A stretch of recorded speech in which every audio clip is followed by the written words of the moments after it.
नमस्कार दोस्तों। महाभारत की एक रोचक कथा आपके लिए लाए हैं। द्रौपदी का विवाह। सदियों पुरानी बात है। पांचाल नामक नगर में राजा द्रुपद का राज हुआ करता था। राजा द्रुपद की एक बेटी थी जिसका नाम द्रौपदी था। द्रौपदी बहुत ही सुंदर और सुशील कन्या थी। जब वह विवाह योग्य हो गई तो राजा द्रुपद ने उसके विवाह के लिए स्वयंवर रखने का निर्णय लिया। इस दौरान पांडव मुनि का भेष धारण करके पांचाल से कुछ कोस दूर एक गांव में रह रहे थे।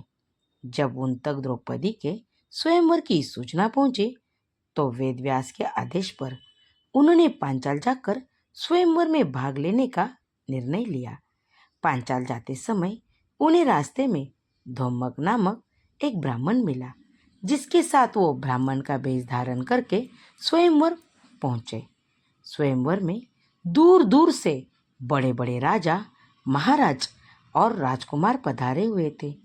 वहां पहुंचकर पांडवों ने ब्राह्मणों के बीच अपना स्थान ग्रहण कर लिया। उस सभा में श्री कृष्ण भी अपने बड़े भाई बलराम और गणमान्य यदुवंशियों के साथ बैठे हुए थे। सभी की एक और सभी कौरव भी विराजमान थे। कुछ देर बाद सभा में राजा द्रुपद पधारे और उन्होंने स्वयंवर के लिए पधारे हुए सभी मेहमानों का स्वागत किया। अब सबकी आंखें राजकुमारी द्रौपदी का इंतजार कर रही थी। सब यही सोच रहे थे कि राजकुमारी उन्हीं को अपना पति चुनेगी। कुछ समय बाद सभी का इंतजार खत्म हुआ और राजकुमारी द्रौपदी एक सुंदर सी परी की तरह सभा में पधारी। उन्हें देखकर सभी मंत्रमुग्ध हो गए। राजकुमारी ने सभा के बीच से गुजरते हुए अपने पिता के सिंहासन के समीप अपना स्थान ग्रहण कर लिया। इसके बाद सभी सभागणों को संबोधित करते हुए राजा द्रुपद ने कहा, मैं राजा द्रुपद इस स्वयंवर में आप सभी मेहमानों का स्वागत करता हूँ। मैं इस बात से पूरी तरह परिचित हूँ कि आप सभी यहाँ मेरी पुत्री द्रौपदी से विवाह करने आए हैं, लेकिन इस स्वयंवर की एक शर्त है। आप सभी को सभा के बीचों बीच एक स्तंभ पर गोल घूमती हुई नकली मछली लटकती दिख रही होगी। उस मछली के ठीक नीचे धरती पर एक तेल का पात्र रखा है, जिसमें उस मछली का प्रतिबिंब दिख रहा है।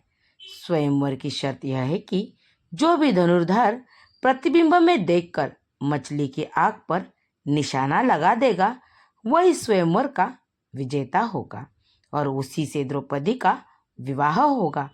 राजा द्रुपद की यह बात सुनकर सभी राजा बारी बारी आकर मछली पर निशाना साधने का प्रयास करने लगे, लेकिन कोई सफल नहीं हो पाया। असफल व्यक्तियों में शिशुपाल, दुशासन, दुर्योधन और अन्य कौरवों का भी नाम शामिल था। अंत में पांडवों की बारी आई। उनकी ओर से अर्जुन ने मछली की आंख पर निशाना लगाने के लिए धनुष्य उठाया और एक ही बार में तीर निशाने पर लगा दिया।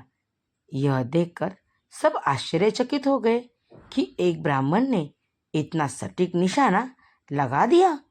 इसके बाद अपने पिता की आज्ञा से द्रौपदी आगे बढ़ी और अर्जुन के गले में वरमाला डाल दी और विवाह दोनों का संपन्न हुआ।